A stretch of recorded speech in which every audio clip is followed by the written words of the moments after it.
my awakening, fully like experiencing the whole thing that comes with an awakening, the dark night of the soul and all of that. I didn't experience it till my cancer. That was like literally what shook me. Mm-hmm. Everything that I had ever believed in, worked towards, was basically like up in the air, and I was questioning everything. Hola, you are listening to First Gen Healing, a podcast on Latinx healing and awakening journeys. And I have a special guest for you guys today. Her name is Melissa. Hola, ¿cómo estás, Melissa? I'm great, excited to be here. I think it was a year ago, right, that you ran across my podcast, I think. Sí, sí, sí. How did you find it, by the way? I don't think I asked you. Literally searching for podcasts to listen to. And I saw First Gen Healing and I was like, oh, this is resonating with what I'm going through right now. I was starting my cancer healing journey and I was realizing that a lot of the emotional trauma that was tied to my cancer was ones that are tied to the first gen experience. So I was like, okay, this aligns. Let me see what this podcast is all about. And sure enough, it like aligned with what I had going on at the time. Around that time, a year ago, I recorded an episode with my sister. And so my sister and I were talking about her cancer journey and kind of like she was, it was the beginning of the next chapter for us as a family of kind of like her ending her treatment, me moving back to California.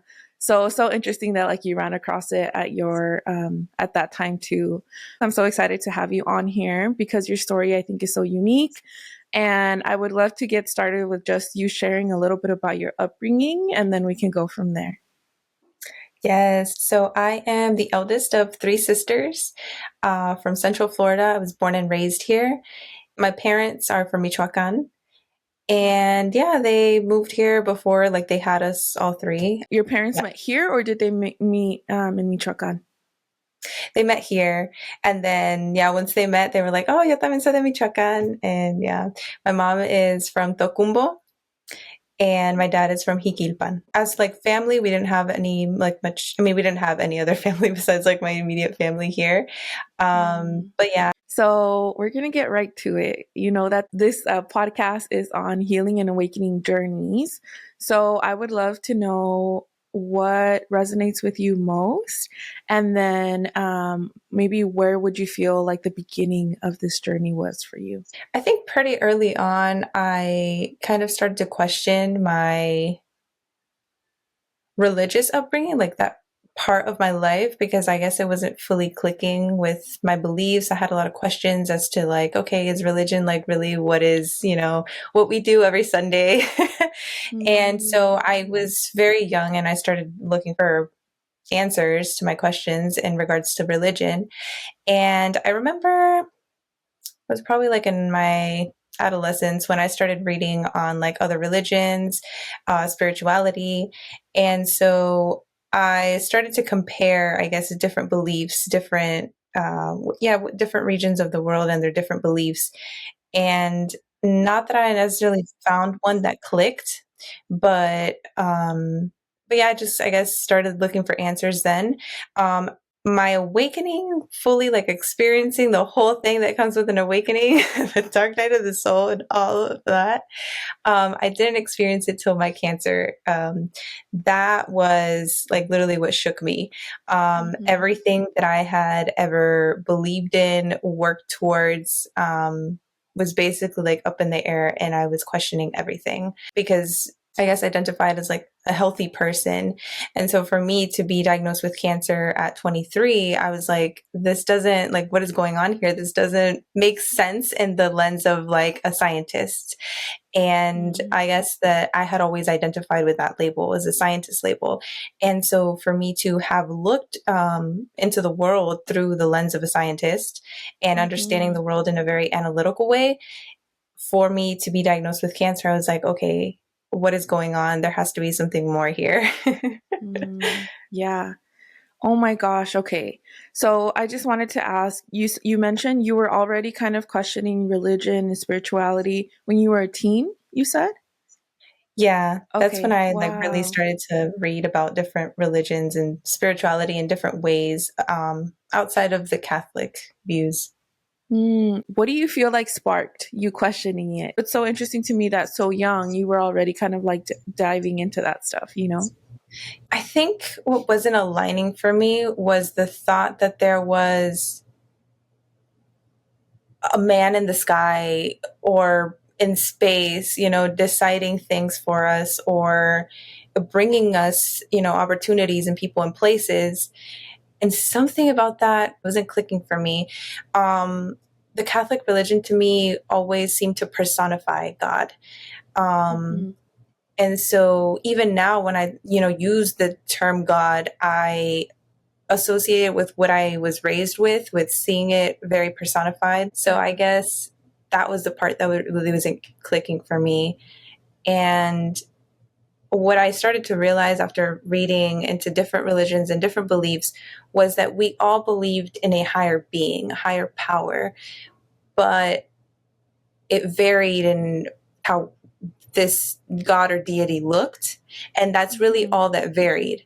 And so that's really when I guess, could be able to see the bigger picture of what religion and spirituality is.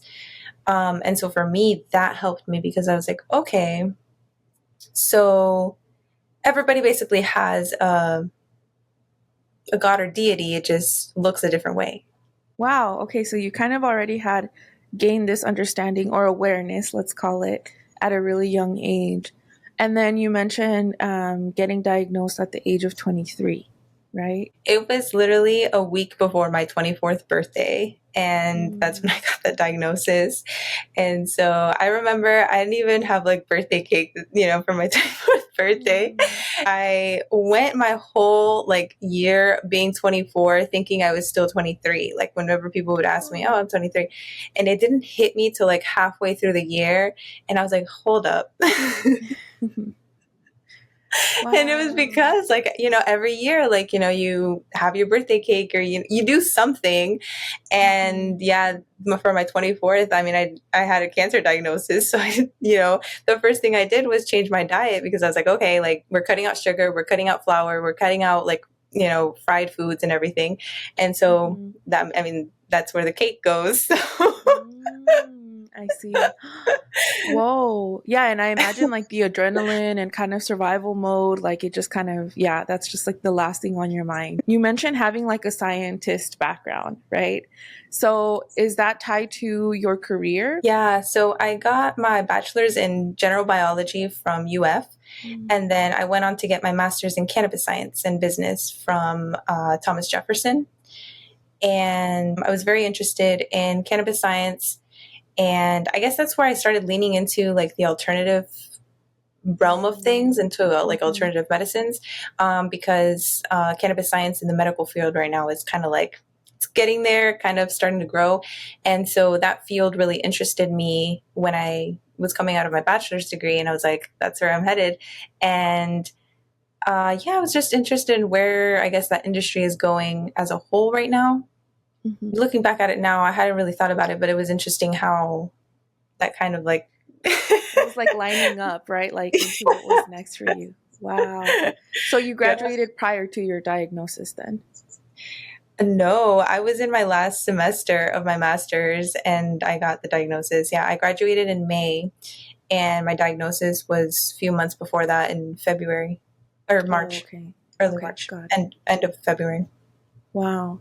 So that was opening you up to yeah, to plant medicine essentially and like maybe the lesser known or stigmatized ways of healing and stuff like that. Did you feel like with that degree you were also opening up to, let's say, like plant medicine in general, like mushrooms and ayahuasca, that kind of stuff? It was it like opening your field to that stuff?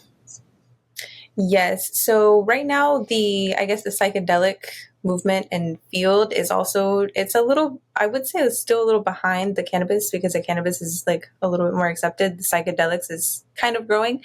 And so they Mm-hmm. are kind of parallel in the alternative medicine area right now. And it is interesting that you mentioned it because yes, I did have two ceremonies in my cancer healing journey. One of them was Niños Santos, or known here as shrooms, and then the other one was ayahuasca. One very interesting piece of your story is that you chose to decline the typical treatment plan, let's say, right? So typically, well, not, I don't know if for all cancers, but like there's a treatment plan that is determined based on what they see, based on the type of Mhm. cancer that you have. And I am assuming that you were presented with, here is what we think you need to do.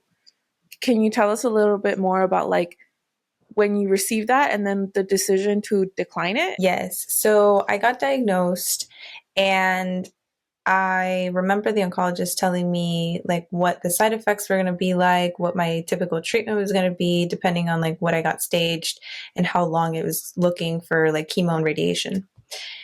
And I remember in that appointment just thinking, this can't be, like, I can't accept this for myself. Like, there's no way that I see myself going through that. And I went home and I searched up everything about cancer, healing stories, testimonies, um, and just the treatment options that people with my diagnosis would typically take, and then what that Mm-hmm. looked like. And then that's when I found that people were doing alternative treatments. My diagnosis was Hodgkin's lymphoma. And so I found a bunch of things that people were doing. And I mean, there were testimonies that it was working. So I was like, if it's working, it's working. And first thing, like I said, I was changed up my diet because Mm-hmm. I didn't know what exactly, my treatment was going to look like yet. But I knew that like everything started with the diet. So like things that feed the cancer, sugars was out. And shortly after that, I found some nutritionists and I was working with them. They were in Mexico, but we did everything remotely. And they put me on a raw vegan diet. And so everything just raw fruits and vegetables, juicing, not much else. And that was good because it started detoxing me physically, just everything, heavy metals, toxins, everything. And I started enemas, coffee enemas, and I think that's the only one that I was doing then. Um, and then in May, I moved to Mexico. So I had everything planned, already booked. And so I was like, I'm still going. And then, so that happened in May. When I was over there, that's when I was able to find more therapies, because here I think I only started with like acupuncture. That's probably like all I could find. Acupuncture. And I think I did a session of like hypnotherapy. And so when I went over there, I was going at it with meditation, intention work, visualizations, my morning like meditation and grounding. I was doing that and sunbathing every day, like most of the day. um, I was drinking, I'm not sure if you know, but I was drinking ocean water. And ocean water has all the minerals and vitamins that the body needs to replenish itself. So I was drinking that, and you don't drink it just straight, you like dilute it with your regular water. I was doing that, supplements, and that's when because I was in Mexico at this time, I was able to work with healers. And so like, and shamans known here, but como los, sí, son chamanes. Mm-hmm. Um, and that is when I started to go at it with the emotional work and the mental work, of understanding the root cause of the cancer. And that's when I started to understand the correlation between emotions and illness, or the lack of emotions and illness. And so for me, it was a mix of unprocessed emotions, because I lacked the emotional intelligence to know what emotions were, how to process them. And so that was a lot of basically where I started. A lot of the work was understanding emotions and why there was a lot of a lot of it was anger and rage that was like that I didn't process, that I didn't know how to. And so that's where I started. I met someone that did pyramid therapy. So he had this big pyramid that you basically sit in the middle. And because of the shape of the pyramid and the materials that it's made out of, it harnesses an energetic field, and it regenerates and heals anything that's going on in the body.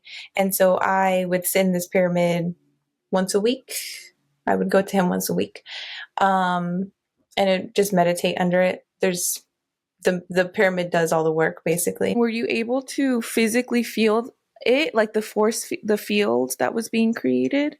Yes, it was crazy because like when you go into deep meditation, and it happens to me from time to time when you're in deep meditation, you hit this point where you're so deep into the meditation that you kind of like lose the sense of your vessel, or you feel this buzzing in your body. Mm-hmm. And when I would be under the pyramid, it was like instant, like my body would be buzzing, just like vibrating. And when I would come out of it, it'd be like, whoa, like you could feel the difference when you're like stepping out of it. But yeah, that's how I felt. It was like my body just like buzzing, like super high energy. I do have questions for you. Yeah. There's so many questions. Oh my gosh. I just think like this is so interesting. And, you know, having had the experience with my sister, I feel like one of the things how do I explain it? At least from how I interpreted it from her, is that one of the things that she felt good about is that as soon as she started treatment, it was like, I'm doing something about this. Like, I don't know if it's the right direction or whatever, but at least she felt like, as she was put into so many appointments and treatment, that she felt like, okay, there's this ongoing thing that's addressing this and stopping it. And I just find it so interesting that for you, like, what gave you the sense of safety, you know? Because for one, I'm thinking you were on the verge of like graduating, and then you mentioned you had this trip planned, right? I'm assuming like post graduation, I get to travel a little. Okay. So then you physically move. That's another thing. So you're kind of Yeah. like detaching from what the known, from your doctors, from your home, from the country or the state that you grew up in, and you're moving. So did you feel that uprooting of everything? And what did you hold on to? Um, I did. It was, I mean, a complete uprooting, but it was exciting because since I was young, like I wanted to move back to Mexico for some time and just live out there and be around my family and everything. And so this opportunity, that's why whenever, like, even after getting diagnosed, I was like, I'm going, like, this is said and it's getting done. And so I was excited. And so, yeah, it was a complete change. I mean, going from here, like, for example, one of the biggest changes, like, you can go to the grocery store here and, you know, you have everything. Like, you can get everything at one grocery store and you're good. Where I was, you would have to shop around. Like, you would go here and, you know, this store had the freshest fruit. So you would get your fruit here. And then you couldn't find everything at this grocery store, but you could find, you know, I don't know, like a few things, and then ir al mercado, and then you would find your other stuff, your grains and stuff. And so it was like a lot, like that was one of the biggest changes to get used to, was like the shopping around for things, because here you have the luxury of just like going to one place and getting everything. So yeah, there were like, that was one of the biggest changes. But it was nice. It was nice to be around family and just the change in pace, like you feel it instantly, because you know when you're in Mexico, the pace of life is just different. Here is very much hustle culture, very go go go, and over there it's like, no, like we're just living, like we're just chill. Like if I gotta go to work, I gotta go to work. If you know, it's just very chill. And so that was also nice because it was, I guess, helped me take off some of the pressure, because when you're in an environment where it's just chill vibes, like it does help your healing, because you're like, okay, like I don't feel pressured to go to this doctor's appointment and then I have three following up. Like I didn't have that. And it was so nice. And I was so thankful for it, because I did have my therapies, like, you know, it was like a daily thing that I was doing, but I didn't feel what you feel here with the hustle culture. It was different. Mhm. Mm.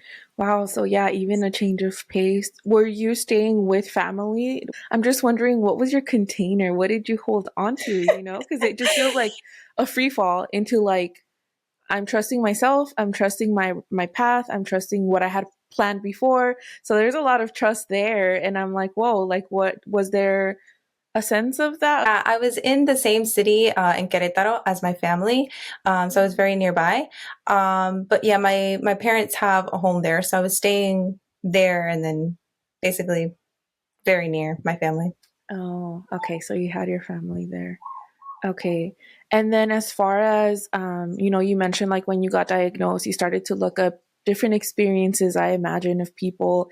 And that can be so overwhelming, right? Because like when you well, at least for us, the first thing they told us was like, don't Google, because you're going to get overwhelmed. And it's true. Like, you get all kinds of ranges of experiences of things going south and things going great. And Hmm. you get pictures and you get so much. I'm just wondering, like, was there maybe a specific treatment plan that you saw and you were like, okay, I'm going to follow that? Or did you DIY it where you were like, I'm going to try different things? Like, and was it you who curated it for you? Or did you have like a mentor? Like, what did that look like for you? Oof, a little bit of everything. So Mm. basically, I when the first thing that I found were there were centers that I found that were like focused on alternative and holistic healing. And so they integrated like the mental work, the spiritual work, and the dieting. And so they were Mhm. like inpatient, I guess, centers, hospitals that were focused on this. And I think I found a couple of them, but they range from like 10 to 12K a week for treatment. And so like I was like, okay, that's definitely not an option right now. So what I did was I started looking, okay, what do these places offer their inpatients? What type of diets? What type of daily practices do they do? What does treatment there look like?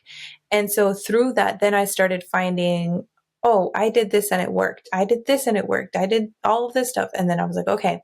And so that was probably one of the best things that I did was accept everything that came my way. Every book, Mm. every podcast, every diet, everything, every supplement, everything, just literally everything that came my way. I tried it, and if it brought me something, if I felt good after doing it, I'm like, okay, it worked. And I kept trusting on that. I was like, okay, this made me feel good. It worked. This brought me something. I learned something. I did this. Okay, they all worked. And that is what I was believing in the whole time was like, okay, everything is bringing me something.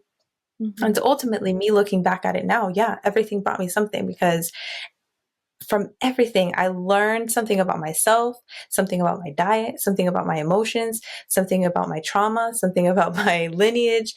Everything brought me something. And that is right there the power of holistic healing, because that's literally what holistic healing is bringing in so many different components to make the puzzle that you are. And Mhm. I think that's where the power lies in it and how it works, because you can't just stick to one thing and expect that one thing to save you or to heal you, because that's just not realistic. Just like even people that, for example, accept chemo, you can't just rely on chemo and not change your diet, not change your daily habits. Everything completely changes, even if you accept chemo. And so, like, in a sense, like chemo is still, holistic healing, because you do change everything around your life. You don't just put all your faith in chemo. The one thing. Yeah. Oh, that's so interesting that you say it that way too, because it's so true. I think like everyone around you kind of the energy changes. So like we're all in a different Mhm. mood and we're all trying to create a different environment for example, for my sister, we were trying to create a different Mm-hmm. experience, right? So that's so interesting. And I love that you bring out like holistic healing kind of touches on all of these aspects, because I think the episode prior to yours will be about exactly holistic healing. And she Nice. talks about like this wheel, right? How there's like so many different aspects to you, not just your Mm-hmm. work, not just your family, not just, you know, like these small, the like the slices as she calls them. There's so many of them. Yes. um and so beautiful that you were already able to kind of tap into, if it makes me feel good, then it's working, you know. Mm-hmm. Because I think that it's such a like open way of looking at things, as opposed to like, well, what do the results say? Like, let me Yeah. test it every time I do something to see what the results are. You were kind of like, it was faith based, it sounds like I'm putting my faith on the things that feel good. um Mm-hmm. I'm wondering too, like, for example, in our story, it's like you're doing what the doctor is saying, so that's good. Like maybe for family, oh, estás haciendo lo que dice el doctor, sí, okay, está bien. I'm Mm-hmm. wondering for you, like, how is that experience? Because you're not doing what the doctors are saying, right? And Yeah. so, like, in terms of like your family and your community, friends, etc., like, what was the feedback you were getting? That was a wild experience because I got on this side, it was my family, and on this side, it was the medical field, my oncologist, right? Mm-hmm. So on this side, and it wasn't just one oncologist, it was the couple that I also saw in Mexico while I was getting like updated studies and everything. I would go to the oncologist so that he could script it out and for blood work and my scans. Okay. And so I remember all of them. They told me, you do know that the very first one that gave me the diagnosis was, you do know that alternative treatments don't work. This is cancer. Like, you've got to be real with yourself right now. And I was Yeah. like, okay, well, I'm willing to try it. Thank you for your opinion. And so, yeah, he was just very like closed minded on it. He was just like, nope, like that stuff does not work. Mm-hmm. The other oncologist, well, both of them that I saw in Mexico, they were like, what do you mean that that cancer has an emotional root? This is a biology. Oh, the He's ones like, in Mexico said that to you? Okay. yeah, they Wow. were like, Mm-hmm. they were like, this is cancer. This has nothing to do with emotions. And I was like, Mm-hmm. okay. I was like, I respect, because trust me, as me, like before ever having met you, like, trust me, I understand. I was also in that very analytical, like, no, this is science. Like, Right. Yeah. Yeah. They're two so separate like, things, is how we see it. yeah, so like I get Mm-hmm. it. I respect your opinion, but yeah. And then also for my family at the beginning was like, are you sure this is gonna work? What if it doesn't work?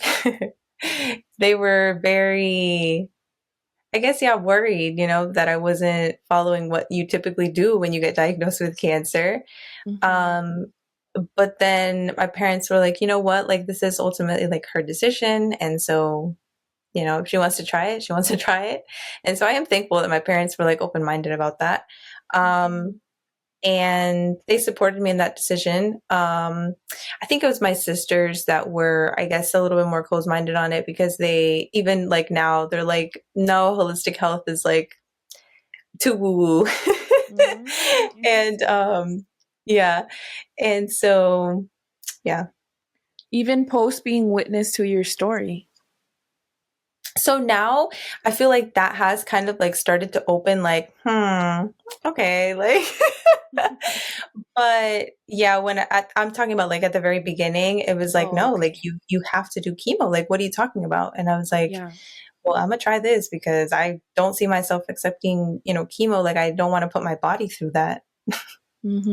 Okay. So I think like my interpretation of your story was, I assumed that maybe in Mexico you received right away the feedback of this is tied to an emotional root. But it's Hmm. surprising to me, like, okay, no, you went to certain doctors, they actually gave you this a similar route than they did here in the States. So I'm wondering, where did you make the connection of like this also may have emotional roots? And then second, I think sometimes as first gens que aguantamos mucho, que we're the eldest, it takes time for us to admit that there's like stuff that wasn't right growing up, because we embody like protectors. So we also Mhm. protect in some way the family, the reputation. No sé, como que we have this embedded with us. So I'm wondering if you had to face that too as you were going down this route, you know? Yes. And I still remember, and it just came to me as you were asking that question, was one of the very first like healers that I went to. I remember him telling me, you have unresolved traumas and emotions. Emotions que te tragaste and you didn't process.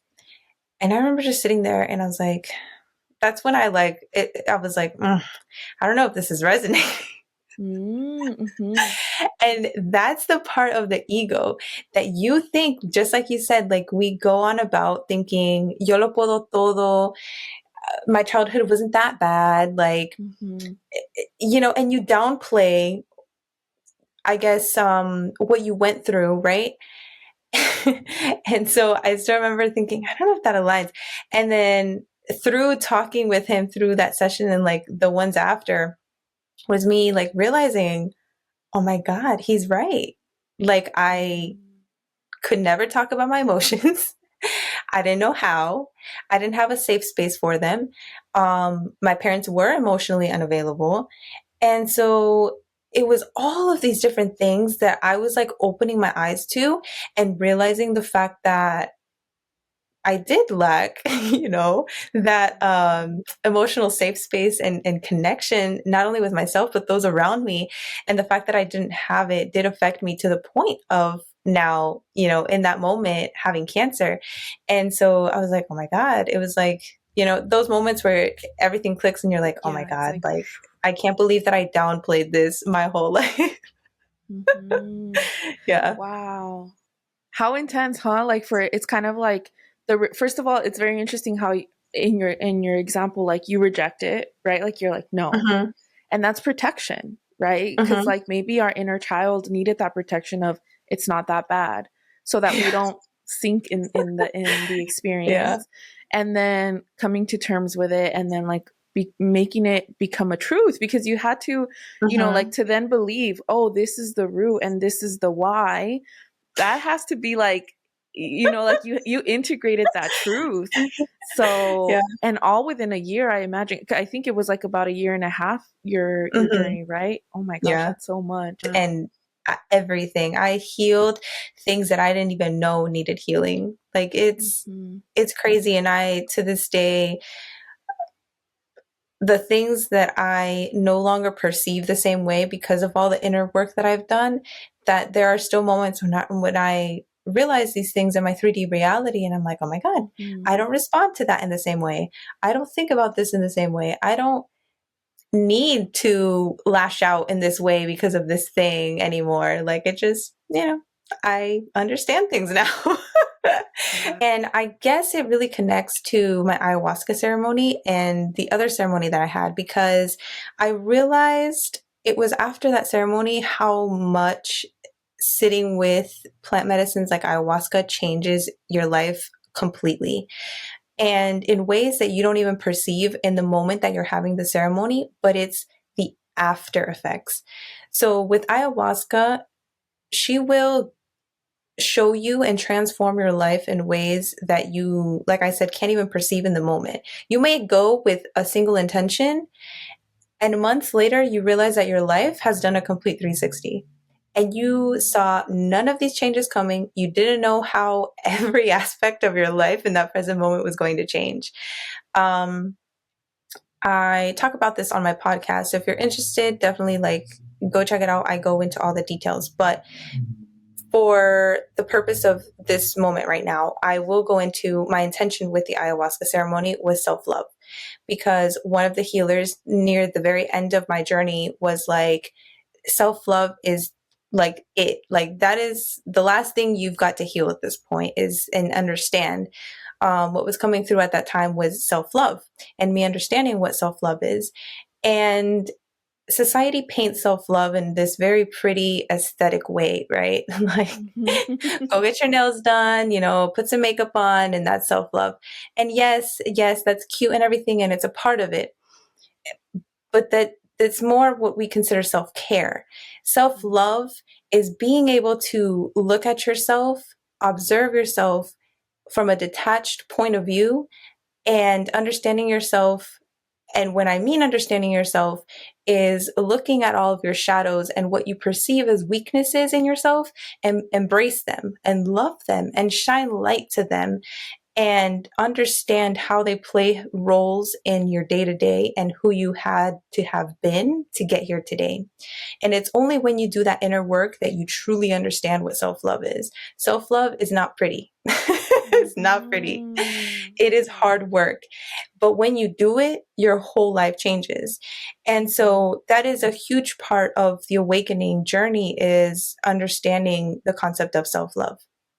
And again, this ayahuasca ceremony, it was right around my birthday too. So it was like right a year after I got diagnosed. And so the timing and everything was crazy, right? And so I remember in December, I was in an Akashic Records reading, and he told me, you have an ayahuasca ceremony in store for you very soon. Like, I'm thinking like probably the beginning of the next year. I was like, ayahuasca? And at this point, I had heard about, plant medicines, but I had never really looked into like ayahuasca. And so I remember I was like, okay. And so I researched it and everything. I was like, okay, seems pretty intense. I don't know. And sure enough, like 2024 came around, and the opportunity just came to me. I can't even remember how it showed up to me, but it came to me, like the organization, everything aligned for me to like make a payment, book my spot, everything aligned.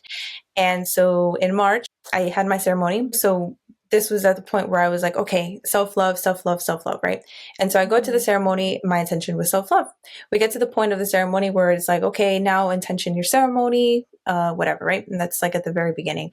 And I remember a good chunk of my ceremony, I was sitting with one of the guides, and I was talking to her, and I was like, listen, like, and mind you, this is while I'm on my trip and everything, right? Mm-hmm. And so I'm like trying to understand, why the answer just hasn't like clicked for me. And I'm like talking to her, and I'm like, listen, like, I intention the ceremony for, self-love. Like, I've been told that I have to understand like what it is, because it's a huge component of my cancer healing. I want to finish this cancer healing. Like, I'm ready to finish. And I want this chapter to be closed and done. And she's like asking me questions, and she's like, well, do you put others' needs before yours? Do you show up for others more than you show up for yourself? And questions like that. But that was basically one of the main ones that I remember that she asked me. And I remember I was sitting there and I was like, no, of course not. Like, of course not. I always come through for myself. And this is another part of what you were mentioning before. Like, it's our ego that's like, no, like, don't downplay yourself. Yeah, I got me. I laugh about it now, but in that moment, I was so confused. Like, no, like, what is she talking about? Well, ceremony ends. I go home, and there was a part of me that I was like, I can't believe it. Like, I went to the ceremony, and I needed to understand self-love. I needed to understand it, because like, what am I going to do now? Like, I know what the last component is to this cancer healing, and nothing came to me that night. And with ayahuasca, it is a month after your ceremony where you see these changes. Like, ayahuasca will literally rearrange your life. Okay. Your 3D experience will rearrange in ways that you cannot perceive how or what. Like, there are people that like literally dissolve marriages because like that's how impactful it is in your life. Well, it was a month after my ceremony, and by this point I had moved back. My year in Mexico was up, so I moved back. And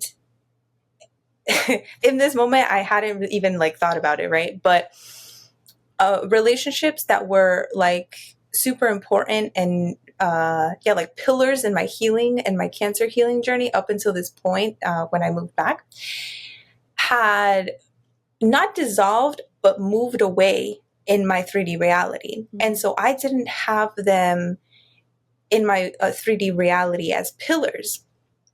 And it was through this rearrangement of the people, my environment, everything that changed. Like, of course, I knew I was moving back, but the way in which ayahuasca rearranged my life after I moved back was what taught me self love. Because self love is where you get to a point in which you are, for me, I was back and in physically my most weak state that I had been in the whole journey. When I moved back, I started with a new set of nutritionists to get on a keto diet, to get my weight back up, my proteins back up. Cancer, if you don't know, it eats away your protein 5 times faster than your regular cells, like regular healthy cells. And so, yeah, at this point, like physically, super weak and like skin and bones, right? And so it was, now looking back, I understand it. Me being in that point was what I needed to understand self love, to be in that point of relying on those around me in ways that I hadn't before, which was me being back and relying on my parents, specifically my mom, in ways that I hadn't before because again, Melissa's got it. She doesn't need help. And so, and to the point that I now needed it. And basically, yeah, just being in this super vulnerable position and now taking all of the stuff that all the emotional work that I had learned up until this point, and then see myself in this super vulnerable point, and now having to look forward into my like bouncing back, for example, right?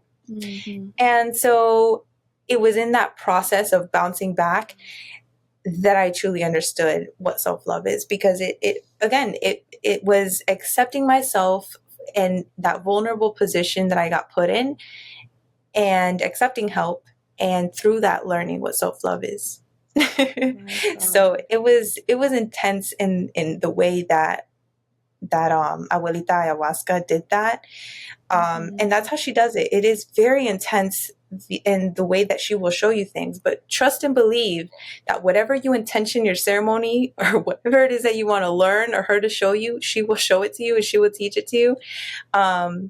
It won't be in the most loving way, but sometimes it is, but sometimes it's not.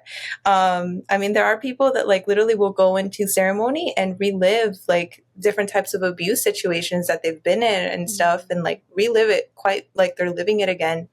But that's the point of it, is because she wants you to transcend whatever it is that's holding you back. And so, when you transcend emotions or traumas, I mean, they can't hold you back anymore. And so it is in a very chaotic way, but in a loving way, because it's for your own good. That sounds so powerful. Well, for one, just like setting an intention and wanting something and then not getting it right away, right? Or feeling like, oh, it didn't come. It didn't come because it's not in our, like you call it, the 3D, right? Like we're not seeing it. So it's like, oh, well, it must have not been here. That's so interesting to me, because like I keep telling people, I feel like the journey that I'm on right now, it's like I can feel it more than I can see it. I constantly, it's like this trip. And so I can't even imagine kind of like knowing that's the thing you have to work through, and then feeling like you can't fully tap into it, because it's like, well, that's what I came here for, and I haven't figured it out. And then not only did that happen, but now you're transported back into your home, right? And then you're stripped from what you called pillars, like so maybe friendships or relationships that were pillars prior to your journey are no longer there. I think one of the biggest lessons out of like an awakening journey is understanding the power that there is in letting go. For us humans, I feel like we don't like letting go. It's uncomfortable. But then again, once you learn it and you learn how to let go, it changes everything, because you know that when it's time to let go of a certain situation, of an opportunity, of something, fill in the blank, and you understand that letting go only helps you because you're making room for what is aligned with you now. And so I think that it is one of the hardest lessons. And it was hard for me to, I guess it's like the matrix, like whenever you have the option of like taking this pill or this pill, and like you know that it's going to change everything because nothing's going to be the same anymore, you're not going to view the life the same way.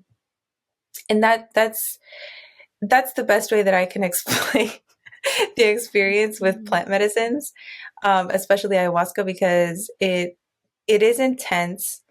It's, for me it was like, if you can think of us as computers, and when you sit with ayahuasca, all of the programs, and yeah, just all of the programs that you were running on or knew up until that point get stripped, and you get downloaded a whole new set. Mm. And right after that ceremony, you're no longer the same person. You are walking around seeing the world through different eyes, moving around, like just everything is different. And it's intense because you, like for me, I knew that it was going to be intense, but I didn't think that it was going to change everything for me. And it quite literally changed everything. Um, and it's wild. It really, really is. Mm. You know, I'm thinking, let me know what you think. One something that you've told me prior is you are the creator of your own reality. Like, and that can be really hard to accept because maybe it's easier to accept when it's like I'm going to go after a goal or a dream, like yeah, I'm the creator of my own reality. But then when it's like but there's duality in that, and so you also Mhm. have caused your trauma and your pain, that's harder to no, like no, that wasn't me, Yeah. right? um so I'm wondering, what do you think if in part 2 we talk about that, like maybe different examples or trying to ground like what does that actually mean, and like what are things that we grapple with when it comes to like we create our own reality. Yes, I would love that. That would be perfect. Okay, yay. Okay, so then maybe just to wrap up kind of like your healing journey, I know that you came back, and so if you could walk us through maybe the tail end of that, like what did that look like for you after coming back, after having to be in community with your family and them helping you. If you could just share with us a little bit more. Uf, este sí fue un rollo. So, so right before moving back, um, my body would swell where I had tumors. And so it would swell. I had tumors on my neck and on my armpits at the time. And so they would swell for like a week and they would hurt so bad. Like I had to stay in bed, and just like pain pills were doing nothing for me at this point. And so they would swell and they would stay swollen for like a week, and then they would go down for a couple of days, and then it would happen again. They would swell for like a whole other week. And right before moving back, this was happening like the month before. And I remember the right side. I'm like, which one's right? The right side of my neck, it had gotten so swollen, and quite literally, like my skin just ruptured because it was so swollen. Like my skin just couldn't hold, like it was literally so swollen, and so it ruptured, and I got two little holes, like perfect little holes. And I also thought this was interesting and funny because it was literally two perfect little holes, and it started draining a bunch of pus. And sorry if this is nasty, but literally it started draining and draining and draining and draining. And I was like, okay. And at this point, I was like, my body, like at this point, my belief was my body is healing itself. It's doing everything it needs to. My belief didn't change then. I was still like, no, my body is doing everything it needs to get this out. And when I would talk to my cells and everything, I'm like, cells, you know what to do. Like, do everything you need to do, regenerate, regenerate, regenerate. And so when this happened and it was draining everything out, I was like, no, like this is part of it. It's part of it, and it's healing me. It's draining out everything that doesn't need to be in my body, and everything's going to be good. And so after it finished draining, it healed up. And after it healed up, I couldn't feel any more lumps on this side. And so I was like, oh my God, like I still remember that feeling. Like I was like, oh my God, it worked. Like I was right. Like it was doing what it needs to do. And after that, like right in between there was when I was in the process of moving back. So back in Florida, and my body did the same exact thing. This side was already healed up, right? And Mm-hmm. my body was doing the same thing. It would swell, it would go down. It would swell, it would go down. It was so painful. Well, same thing happened, except this time it was on the left side of my neck. And it got so swollen, like I'm talking about like this. Like I had a huge neck, like I got bit with like, I don't know, 50 wasps or so. Wow. Okay. And Yeah, like mood, I wish I had my passport around here. My I went to go get my Mexican passport, my double citizenship, and my passport picture is me with my neck like huge. oh my god. Oh no. So like my family and I, we just laugh about it now because like memories, right? But like, oh my Yeah. god, I still remember. So anyways, Wow. yeah, and so like the same thing happened. My neck was huge and it busted like from here all the way to here. It was open like a book like this. It was hanging open. And I still remember the pain. It was so bad. I could not sleep. Like I literally went without sleep like a couple of days because I couldn't sleep and it was draining. Like I'm talking about like And gushing out. this was in your family's home, like back home. Yeah, yeah, yeah. Wow. And so I still remember, yeah, like I would just like stand over the sink type of stuff, like, and just it was Okay. just draining out, and it was really nasty. Um, and it got to the point where it was just so painful, and I mean, we were like doing alternative treatments here, like limpiándome and everything, but I was like, my family was like, no, like you have to go to the hospital, like that's like, what if it gets infected? I was like, okay, I didn't want to, but I was like, okay, fine. And so I ended up going to the hospital and they're like, it's infected. Like, we need to treat you. You cannot leave. And so I was in the hospital for 15 days while they cleaned it, made sure like it was healing back. They were giving me antibiotics. And so, yeah, I was in the hospital for 15 days. While I was in there, they did a biopsy of it, Mm-hmm. of the side of the neck that was open. And the biopsy came back as dead cancer cells. They were no longer viable cancer cells. And so I was like, oh my God, like everything, like I wasn't wrong. Like I was right. Like everything has been working up until this point. And so then they did a biopsy on the armpit lymph node, and that one was still cancer. And so that's whenever they offered me chemo, they were like, look, this is no longer cancer, but this is. So, like, if you want the chemo, you're already here. We can just give it to you. And I was like, I took some time to think about it because, again, like since the very Yeah. beginning, I was like, no to chemo, right? And Mm-hmm. so then I thought about it, right? And I was like, if everything has brought me something on this healing journey, just so happens I'm in the hospital at this point, I am getting treated. And now that, chemo has come my way again, and I accepted it. I was like, if everything has brought me something and now it's time for chemo, okay. And at the time, they were telling me that it was 6 to 8 cycles of it. Well, I Mm-hmm. did the one in the hospital. They were like halves. And so I did the one half while I was in the hospital. And then after I left, I went back for the other half. So I only did the one full cycle. And so after I finished the cycle, um, I remember that weekend I got my finished the treatment on Friday, and Mm-hmm. by like Saturday or Sunday morning, I woke up and this side of my face was paralyzed. Like I couldn't blink, I couldn't move my mouth on the side, I couldn't do anything. It was frozen. And I remember I woke up and I felt weird. I was like, what's going on? And I looked in the mirror and my face was frozen on the side, and I was like, and the night before I had this headache. It was so bad. Like I went to sleep so early that night because my head was pounding. And I remember I like put ice on it, but that did nothing for me. And so then the following morning I woke up and my face was paralyzed and I was like, oh my God.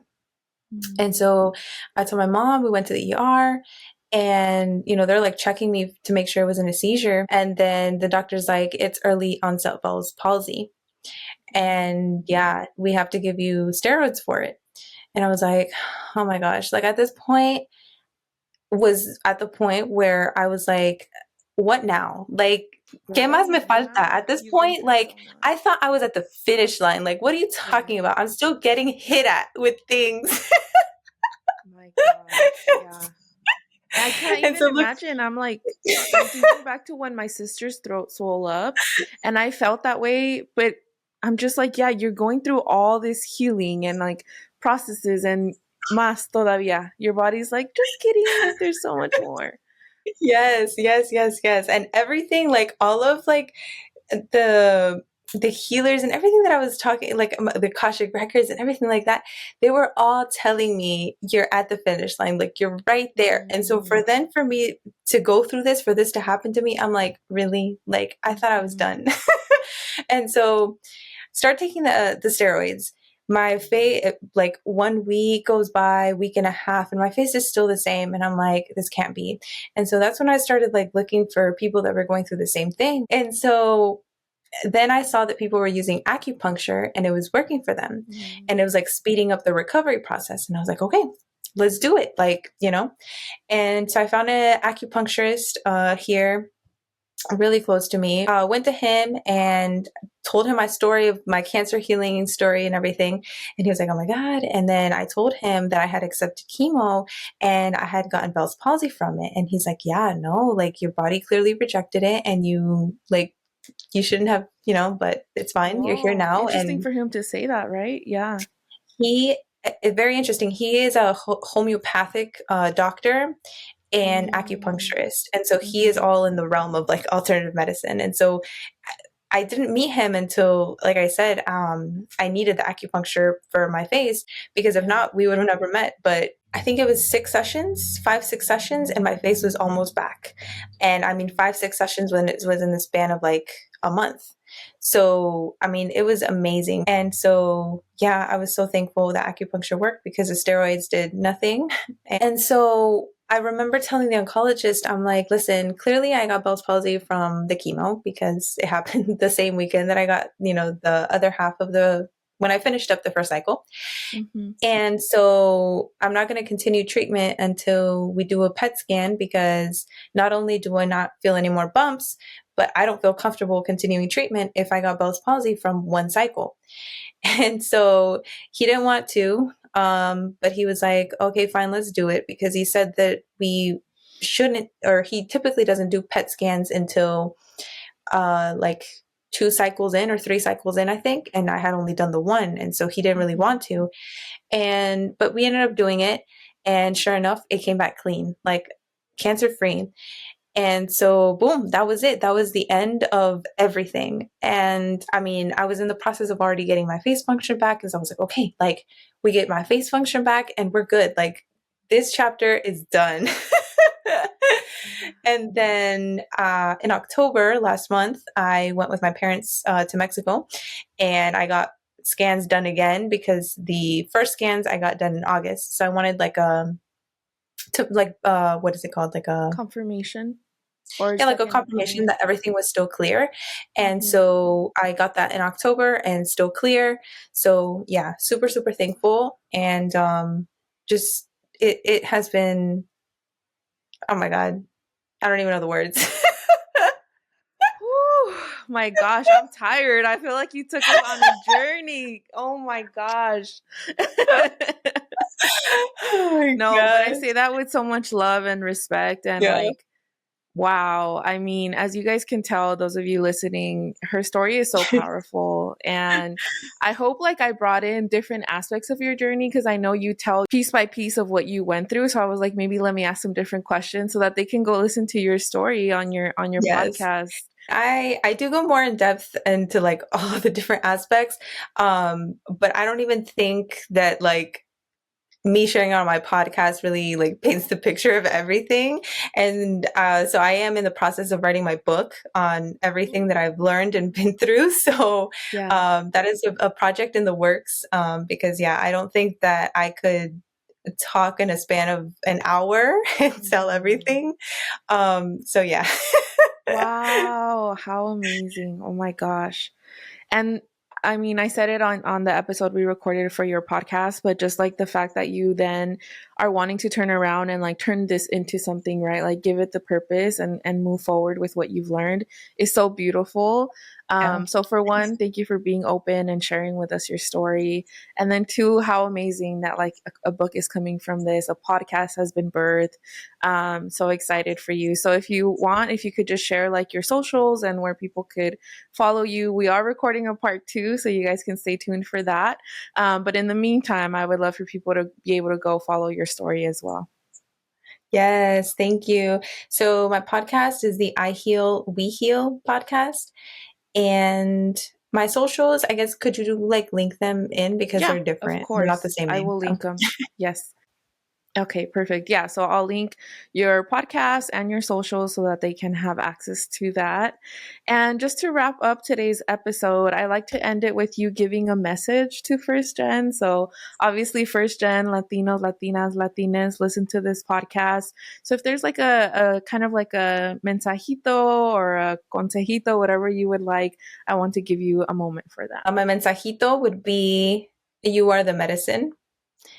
Ayahuasca taught me that.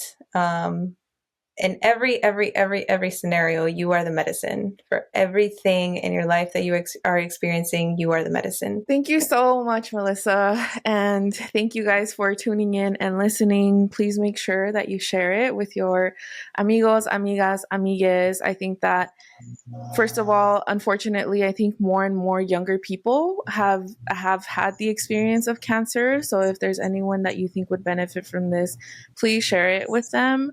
But then second of all, I think that this can apply in so many scenarios of like being offered one way and questioning that, right? And being willing to take a bet on your version or your intuition or whatever that may be. So please make sure you guys share it. And lastly, remember first gen that I love you, I love me, and I can't wait for you to love yourself. And I feel like Yes. Melissa's story gave this even such a deeper meaning, right? Of how important that is. So love your motherfucking self. Okay, pues. Bye.